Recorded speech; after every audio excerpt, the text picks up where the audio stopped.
and here's my co-host, John Oderman. Yeah. I don't know how to respond to that. I can't do a Mickey voice as well as that as you just did. Well, that's the first time I've really... Oh! That's all I can really do is the laugh. Josh! That is the closest I've ever come to doing a decent Mickey Mouse, and that's the first time I've ever done it in public, meaning you. You are public right now. You are one. I've never done it in front of people. And now everybody's heard it, our millions of listeners. And so, well, hopefully they like it. The reason I'm doing the Mickey Mouse thing is because we're talking about Disney today. You know, we're talking about Disney movies, classic Disney movies, classic Disney characters, classic. That's what. So we're not talking about the multi-international corporation that rules culture? No. We're only talking about the characters. Feel-good stuff. Okay, all right. And I mean, there's aspects to Disney that we won't probably get into as much. I mean, there's a lot of stuff about, Disney movies and what they should or should not do. You know, there's some things in movies that could be considered distasteful, stereotypical, even as far as racist, that they had, different types of stereotypes or something with certain characters, and whether or not that was acceptable at the time, plays now, people should support or not. And I don't want to get into the Let's not get into that stuff. No, it's no. Disney. Let's talk about the happy-go-lucky that they hide that stuff in. Yeah, and that's the thing. Don't judge us upon what we liked as kids, because we were kids once, John, you and I. And All of we us were were ignorant, and we still are. And so back in the day... Possibly even more ignorant now than we were then. We have regressed. But if, we like a particular character, don't fault us and be like, oh, that character was, politically, the statement it makes about society. No, just let us like the character. Let's not read into things too much. Yeah, let's not do that. So we're very shallow, surface level people. We don't allow any reading of books and or reading of us on this show. Period. We just like images forced into our brain, Clockwork Orange style. Tape open our eyelids and make us watch. That's how we watch TV. That is. That's how we see some of the best and worst movies. Because we both have narcolepsy. That is true. Ladies and gentlemen, let's talk about Disney. John, favorite Disney movie? And we'll get into more specifics like favorite character, favorite song, favorite blah, blah, blah, blah, blah, blah. Favorite Disney movie. If you had to pick, and I know it's tough, but I mean, pick the one that you remember the most or the best memory you had. I really like Aladdin. Yeah. But probably The Lion King. Really? Yeah. Okay. Bedknobs and Broomsticks would also be on the list. Oh, so here's the thing.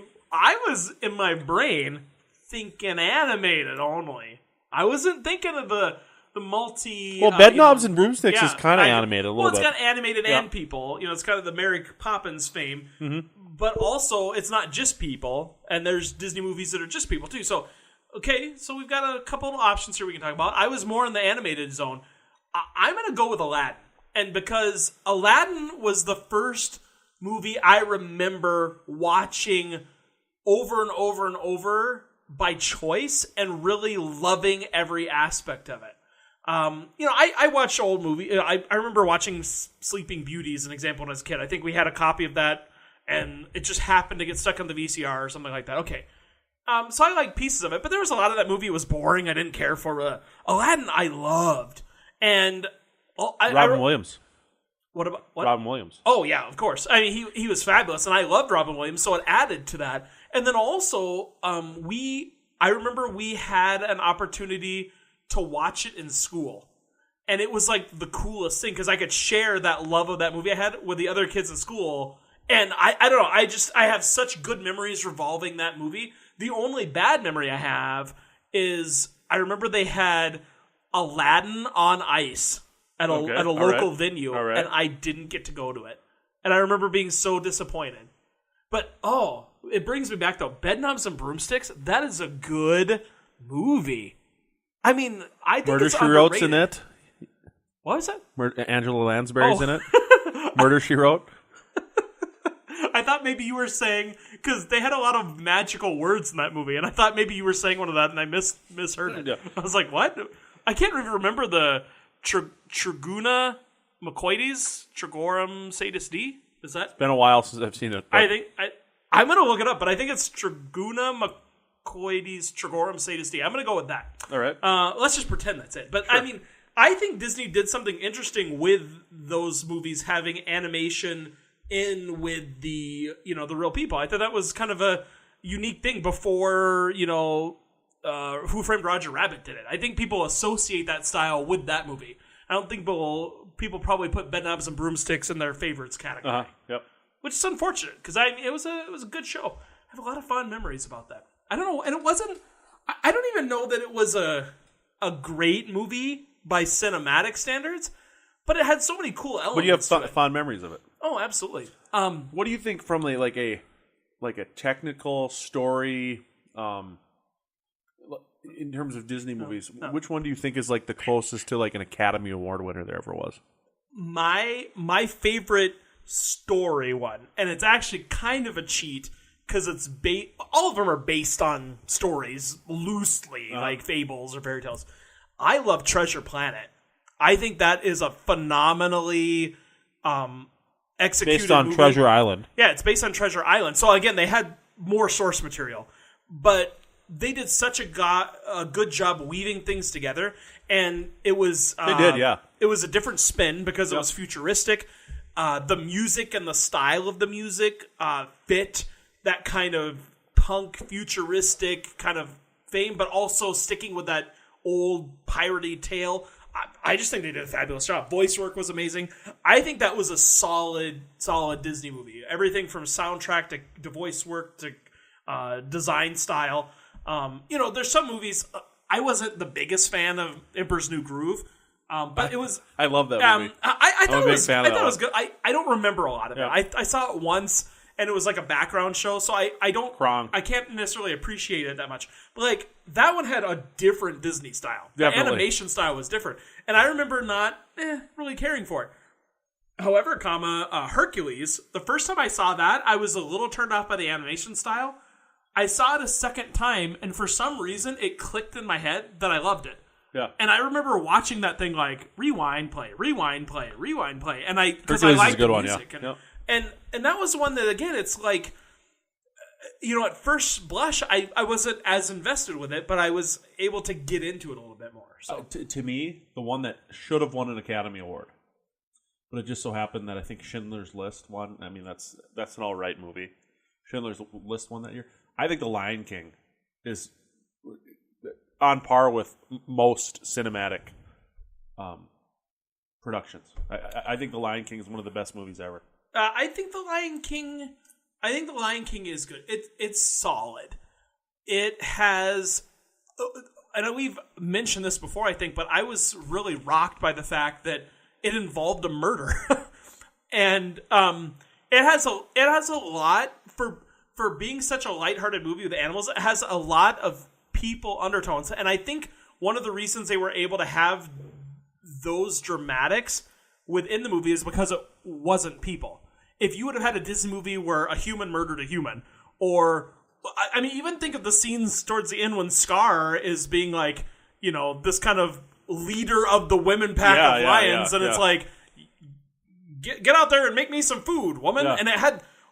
You wouldn't get away with that if it was human. So I think it was able to have some of those types of more dramatic effects, which I think is relatable. Yeah. I think people look at that and they say, well, Scar is a bad guy because he is treating women wrong and he murdered somebody and he did things that are bad by normal society standards versus some of the Disney movies or fairy tales or cartoons. It's like, this person's trying to magically take over the world. Like, they're really outlandish plots. Yes. And so I think that may be one of the things that made Lion King so good because it even though it was involving animals, it had more human emotion to it almost. Do you think that's why they did Robin Hood the way they did it? Maybe. I mean, maybe. Because that's one of my more favorite. I like Robin Hood. I like the animal Robin Hood with the fox and the bear and it's so funny how you can remember the songs from Disney movies because they're so catchy. I I just remember the Robin Hood and Little John and like they had this Yeah. it's such a boppity tune. But yeah, I mean they were able to do Boppity, things. I like that adjective. Boppity, Boppity. bibbity, Boo. boo. They're able, I think, again with animals to do things that they maybe otherwise couldn't get away with. And like with Lion King, they were real animals Yeah. versus it was animals playing people. Yeah. And Robin Hood, so it was a little bit of a stretch. The But anthropomorphic animal as opposed to the animal. wow, getting all techie on me. Yes. Do you have a favorite Disney song? Or a Disney soundtrack? Like a full movie, like where you're like, the songs were solid. Or I really like The Lion this one King song. has, I mean, there's a lot of great songs in that one. Elton John, Tim Rice. Yeah. I mean, Yeah. I think it's Tim Rice or Alan Menken or Elton John. Yeah, it's Elton There John. you That's go. There you what go. matters. Elton John and company. So I mean, they had a good soundtrack. Yeah. Yeah, I mean, Aladdin had a great soundtrack. The original Disney cartoons, though. When did the sing along portions, like not the sing alongs, with like the song portions start in Disney movies?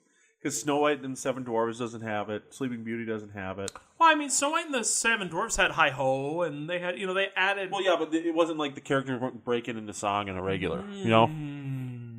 Well, I'm trying to think. I mean, just go back with me. Because the musical animated feature is kind of like the Disney staple now. Yeah, You know what I mean? exactly. That's the. I'm trying to think back, just reverse chronology here, where I'm looking at. I remember Little Mermaid Because even having Hercules full had set. songs. Yeah, but that was newer than Little Mermaid. Yeah. So like Little Mermaid, what was before Little Mermaid that might have had songs? Little Mermaid might have been. That might be the. That Yeah, might do be you the think? one. Yeah. I don't know. I'm gonna have to. We'll have to look at it. But I think that. No, like I'm thinking 101 Dalmatians. I'm trying to think of all these. I'm running through them, but it just seems like that is one of the older ones I remember, and that was also one of the movies of my generation. Where I remember, being around the time when I was able to watch. Yeah, you it when I probably was had a kid. huge crush on Ariel, didn't you? What was it? You had a huge crush on Ariel, didn't you?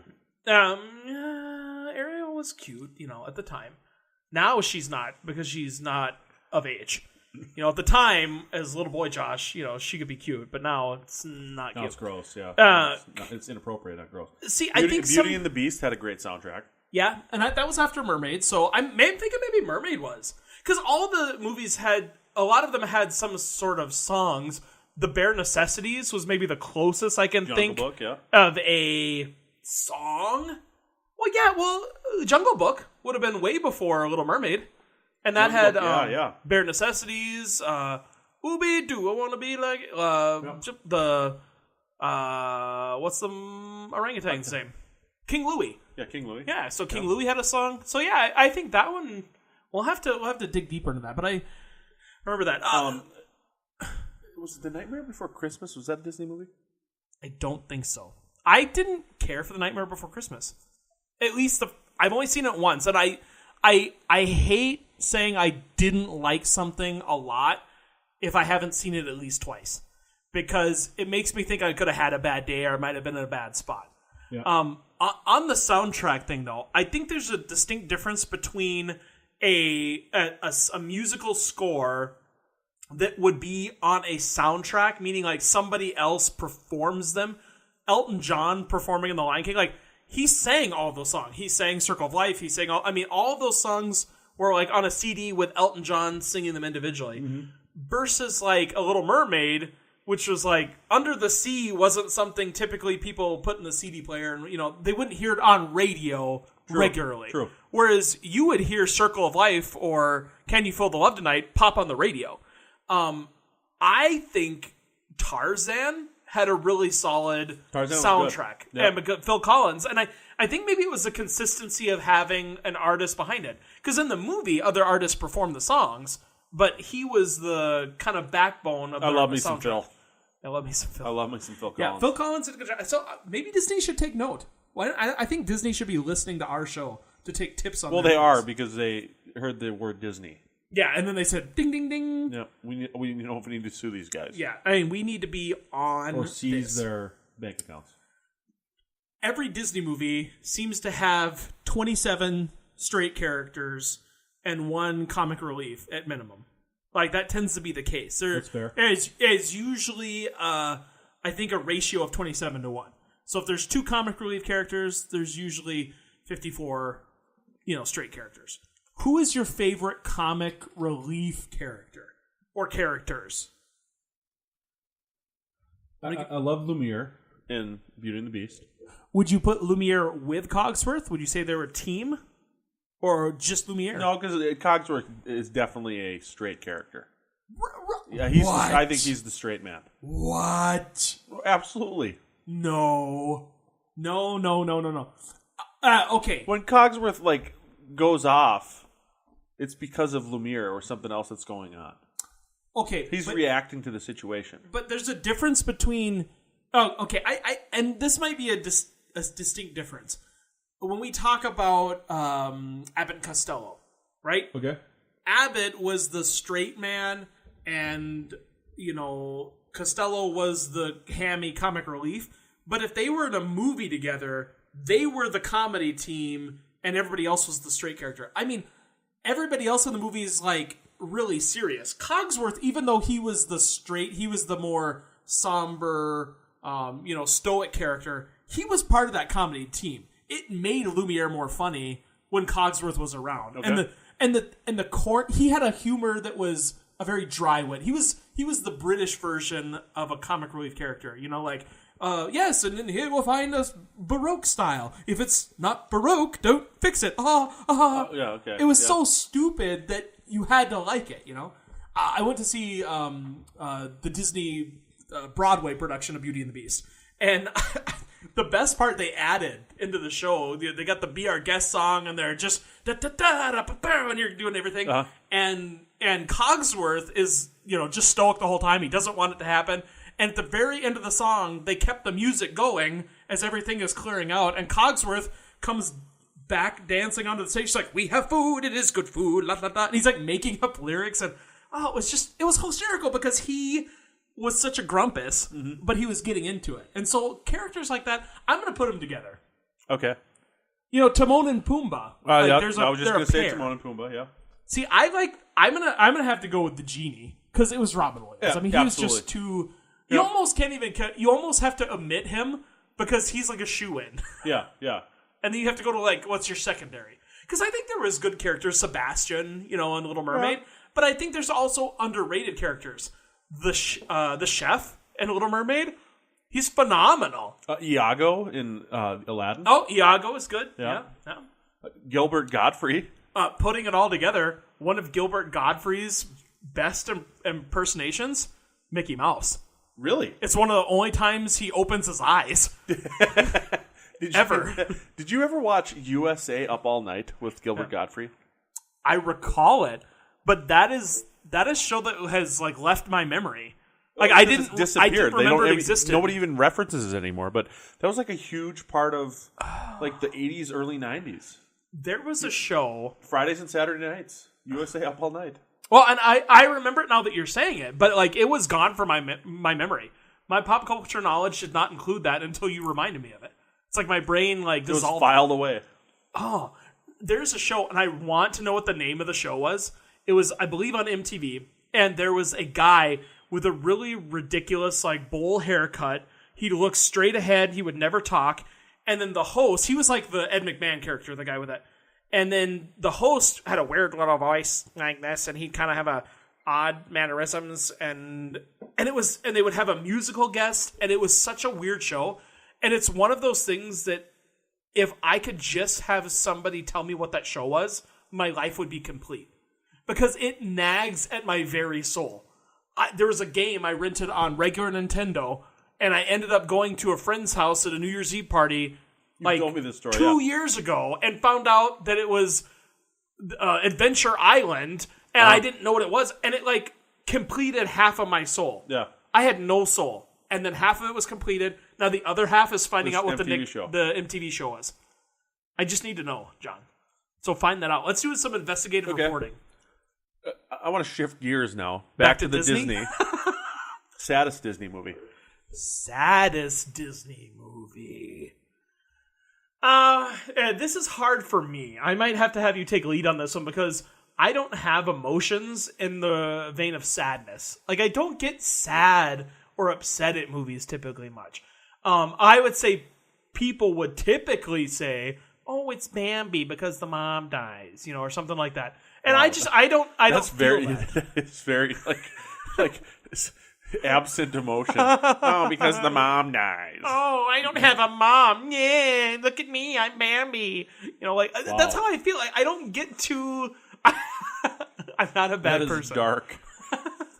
I just don't get emotionally invested like that. I would say with The Lion King, I was a little sad because I think it added an interesting. Well, I mean, I think in a lot of those movies, the animal or the person When Simba goes up to Mufasa and he tries to like move him with his head, Yeah. that is like holy knife it's to a the little, heart. it's a little sad. I mean, I'm not going to say I had a feeling, but I didn't get up and go to the bathroom during that part. Let's say that. Like, I didn't leave. All right. I was able to sit through it and not. I like to laugh. But I was going to say that what was unique about that was that Simba thought it was his fault. But I think that a lot of that happened. Like, didn't Bambi think it was his fault? Maybe not. Yeah. Well, I think that guilt is part of. Yep.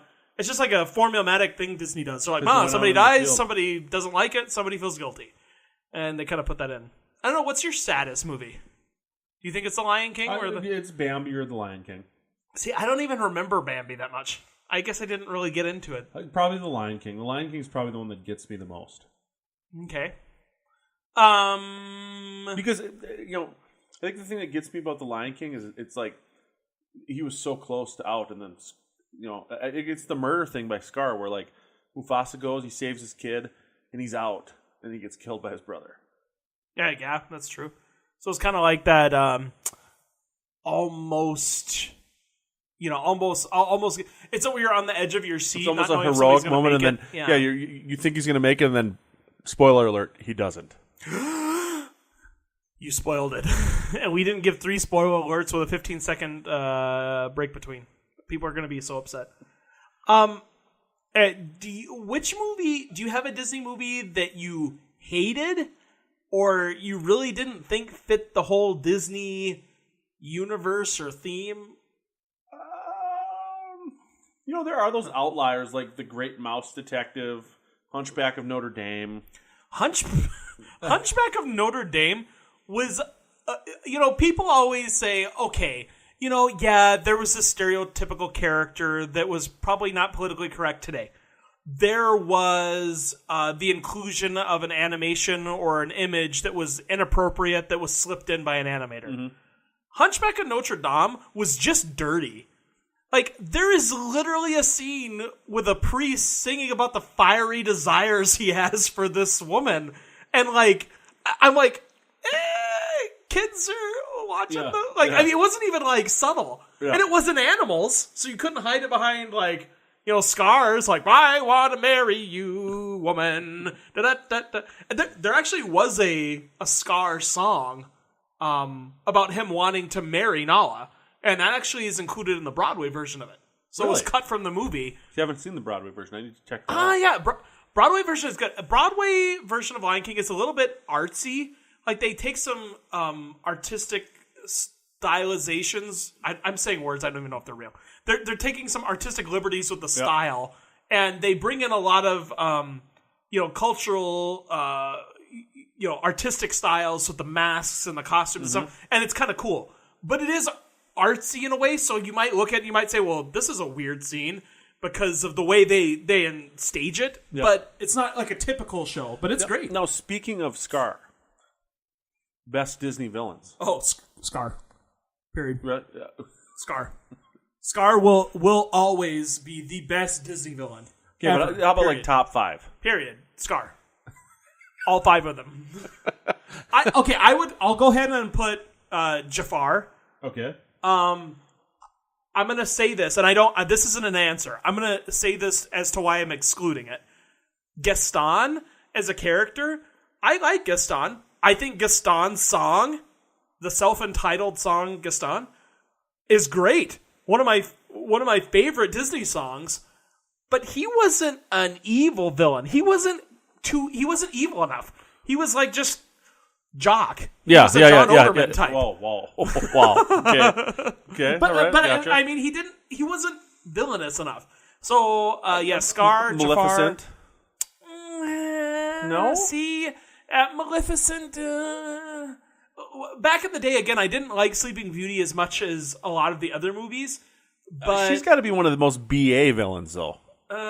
Ursula. Ursula's on the list. Yeah, Ursula's got to be on the list. Oh, Ursula.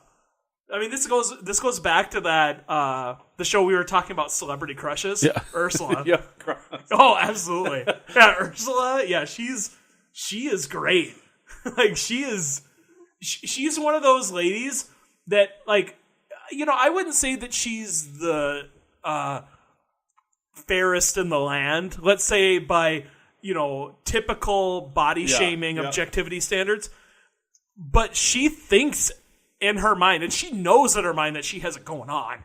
Oh, you know what I mean? She's confident. She's body confident. She is absolutely body confident. Yeah. Yeah. So those are my top three. I'll come up with three. You have three. I would agree with most of those. Most? I think Maleficent is on my list. Would you put it above my three? I'd put her in the top three. Wow. So who are you removing? I mean, Ursula probably. What? Yeah. You don't like Ursula? You think the gist of her it because power? She's not ashamed of her body? No, it's her power is singing it like she steals a girl's voice. Well, no. That is her. So she can steal the trident or whatever. It's been a while since that I've was seen the Little source Mermaid. of power, and she had powers which allowed her to steal the voice. I think that she was an interesting villain because it wasn't. A lot of villains just have the ability to go. Maleficent can turn into a dragon. But see, that's the thing that I think I don't care for. I like villains that are strategic and manipulative. Scar did not have power. He did not have strength. He was the brains. Jafar did not have power. He had the ear of the king, maybe. He had a little bit of invisibility and mind control. He had a little bit of magic powers, but it was like disguise himself as an old man. It was manipulation. Ursula, the same way. She didn't have the trident. She wasn't the strongest of the sea. She hits a couple of eels, great. But she had a little bit of magic power and a lot of street smarts. And I like that. Maleficent, really turned into a dragon at the beginning of the movie and burned the girl. Great. Over. Movie over. Nope, you don't. You wait until the very end and then you die. Like, what? Like, when you have too much power and you're negligent with it, that makes me think you're a stupid villain. You're not smart enough. I don't know. I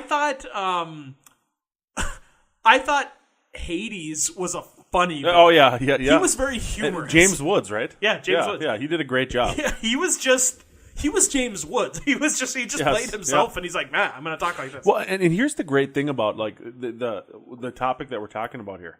We haven't even scratched the surface of the Disney Pixar movies. Yeah. Oh yeah, that's its own beast entirely. And that really is like a new era of animated films that, I mean, just think about how much of an impact Disney has had with their animated movies. From all the way back to, was it Snow White and the Seven Dwarfs in 1949 or something like that? Yeah, I mean, they go back a long way. I think it's interesting how... And the first Pixar movie was Toy Story? Yeah, I believe so, yeah. In 1999. So, I mean, they've only been around for 18 years, and just look at the impact they've had. But it's interesting to me, because at first I didn't include... Snow White and the Seven Dwarfs, 1937. Wow. That's nuts. I know. Well, and actually, I should have known that. I wasn't really listening to you completely. But because you zone out when I talk, I understand. Yeah, a little bit. But actually, we talked about how at the time when they made The Wizard of Oz, they were trying to compete with Snow White and the Seven Dwarfs. So the original, the original design of the Wicked Witch of the West looked like the witch from Snow White. Like the actual screen test looked like her. Really? Yeah, and because they were trying to compete. What were the Munchkins competing with? The Seven Dwarfs. So they were literally trying to, make elements that were recognizable because it was such a success back then. That is interesting. Yeah, it's very interesting. Wizard of Oz is a wealth of history. We'll have to do a show on that once. Ding. Anyway, but my point was... Spoiler alert, we will. My point is that we didn't... Like, when I was first talking, I wasn't including the live-action people and the cartoons in one movie. I wasn't thinking like that. We both instinctively didn't even get to Toy Story or Pixar. Yeah. Like, when we talked about Disney, that wasn't even in the vernacular. It was like, nope, it's just this set of movies. Like, we didn't even consider stuff beyond that. Which I think is interesting to that classic timelessness of those films. I think they did a great job, and even though they might have some flaws or some inaccuracies, or they might not hold up, or they might not come under the scrutiny of some of the current pop culture or political correctness, PCs, either way you want to take the PC definition, I think they're still overall good. You know what, Josh? Oh, yeah. You're classically timeless. Ladies and gentlemen, thanks for listening to Pop Culture Problems. We'll see you next time. This is another one of those 5 minutes of laughing after an episode that I'll put in there.